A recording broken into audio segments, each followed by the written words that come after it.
આવી ઢીલી ઢીલી મજા થોડી ચાલે, જોરદાર મજા બતાવો માય ડિયર જીજાજીને ખબર પડે કે અહીંયા બધા મજામાં છે. કેમ છો માય ડિયર? બધા મજામાં? મુવાડ ગામ મજામાં?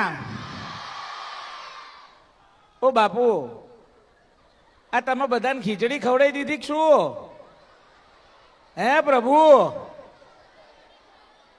હે હેમંતસિંહ રાજબાપુ, પારસી રાજબાપુ, તમે ખીચડી ખવડાવી દીધી? જરા જોર આવતું નથી કે તમે ના પાડી છે કશું બોલશો નહીં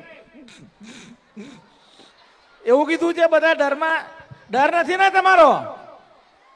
મજાક કરું છું.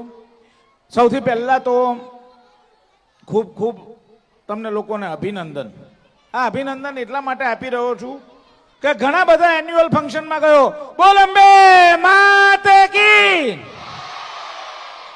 ઘણા બધા ફંક્શનમાં ગયો છું, એન્યુઅલ ફંક્શનમાં, પણ આજે આ મુવાડની ધરતી ઉપર આ જ્ઞાન સરિતાનો 15મો એન્યુઅલ ફેસ્ટિવલ થઈ રહ્યો છે. આ જોઈને ખરેખર હૈયું હરખથી નાચી ઉઠે એવો સરસ મજાનો ફેસ્ટિવલ છે. આજે મારા અંતરમનથી પહેલી વસ્તુ નીકળે છે કે આજે આમાંથી કાલે કોઈ દયા કે સુંદર નીકળે તો નવાઈ નહીં. તમને ખબર છે ને દયાબેન? ઓળખો છો કે નથી ઓળખતા? સાચું કહેજો, તારક મહેતા કા ઉલ્ટા ચશ્મા કેટલા લોકો જોવે છે એ કહી દો પેલા મને. પેલી બાજુ હાથમાં તકલીફ છે? કેટલા લોકો જુઓ છો તારક મહેતા કા ઉલ્ટા ચશ્મા? ક્યાં બાત હે. સાચું કહેજો, એમાં સૌથી વધારે તમને કોણ ગમે છે? સાચું કહેજો, કોણ ગમે છે?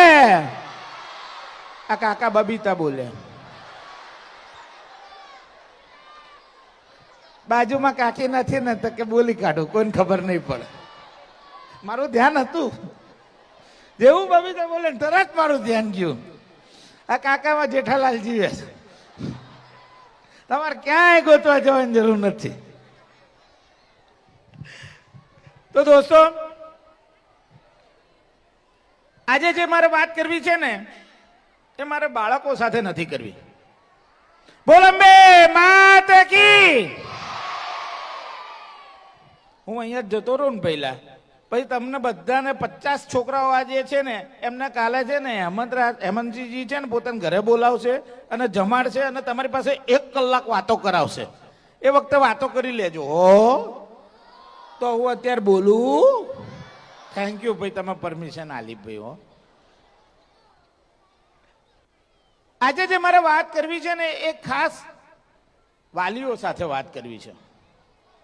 અને આ એટલા માટે કહેવું છે કે આજે જે આ પ્લેટફોર્મ અભિવ્યક્તિ, તમારી પાસે ફૂલ ના હોય તો તમે એને તાળીઓથી વધાવી લેજો. કારણ કે આ એક એવો મંચ છે જે તમારા બાળકને 360 ડિગ્રી વિકાસ આપવાનો છે. કદાચ કાલે તમારો દીકરો બોર્ડમાં પહેલો આવે તો ખુશ થાવ કે ના થાવ મને ખબર નથી, પણ આજે તમારું બાળક આ સ્ટેજ ઉપર આવે છે અને પરફોર્મ કરે છે, એનાથી તો તમે ખુશ થશો જ. આ એટલા માટે કહું છું કે કેટલાય બોર્ડમાં નંબર આવેલા, 5 માણસ વચ્ચે જઈને ઉભા રહીને વાત કરવાની હોય તો પગ થરથર કાંપતા હોય છે.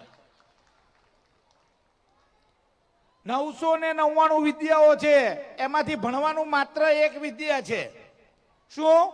999 વિદ્યાઓ છે, એમાંથી ભણવાનું માત્ર એક વિદ્યા છે. અને જ્યારે સ્ટેજ ઉપર આવો છો ત્યારે 999 વિદ્યાઓનો સાક્ષાત્કાર થઈ જાય છે.